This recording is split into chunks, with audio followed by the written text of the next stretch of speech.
বিসমিল্লাহির রহমানির রহিম।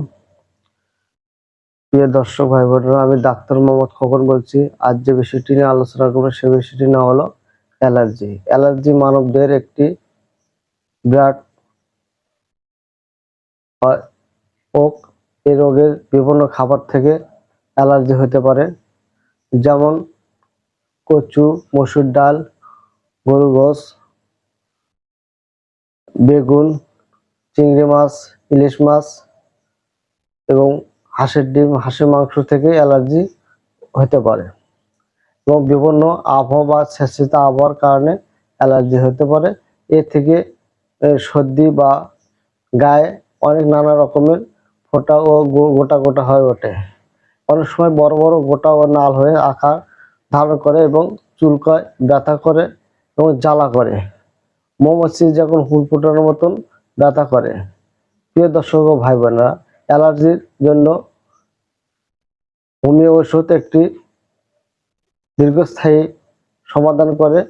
এই রোগ থেকে বাঁচতে হলে আমাদেরকে হোমিও ট্রিটমেন্ট করতে হবে। প্রিয় দর্শক ভাই বোনেরা, অনেক সময় গরমে বা তাপের এই অ্যালার্জি বৃদ্ধি পায় এবং অনেক সময় ঠান্ডাতে অ্যালার্জি বৃদ্ধি পায়। সারা শরীর গা ও গোটা গোটা হয়ে ওঠে এবং মুখ কারো চুলকায় এবং চোখ লাল হয় এবং গা সহ চুলকানি বা ফুসির মতন হয়ে ওঠে এবং বা জার কাটার মতন বের হয়। প্রিয় দর্শক ও ভাই বোনেরা, অ্যালার্জি থেকে নির্মূল করতে হলে আমাদেরকে অবশ্যই হোমিও ট্রিটমেন্ট করতে হবে। হোমিও ট্রিটমেন্ট মেডিসিন হলো, প্রথমে যাদের শরীর ফুলে নাল হয় এদের একটি মেডিসিন আছে বেলেটোনা। 200 থেকে 1 পাওয়ার খেলে নির্মূল হবে। এরপর যাদের চুলকানি সহ অস্থিরতা, শুকনো চুলকানি বা গা চুলকায় অ্যালার্জির কারণে, তাদের জন্য আরেকটি মেডিসিন আছে। সে মেডিসিন হলো আর্সেনিক অ্যালবাম। এই মেডিসিনটা 200 থেকে 1 পাওয়ার খেলে অস্থিরতা থেকে নির্মূল করা যাবে।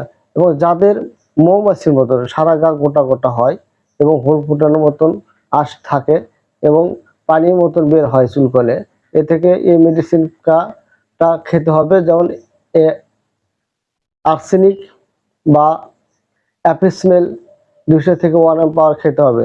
এবং যারা স্বেচ্ছাতে বা বৃষ্টিতে ভিজে গায়ে অ্যালার্জি হয় এবং নোংরা জায়গায় বসবাস করে, তাদের জন্য আরেকটি মেডিসিন। সেই মেডিসিন হলো ডাল কাওড়া।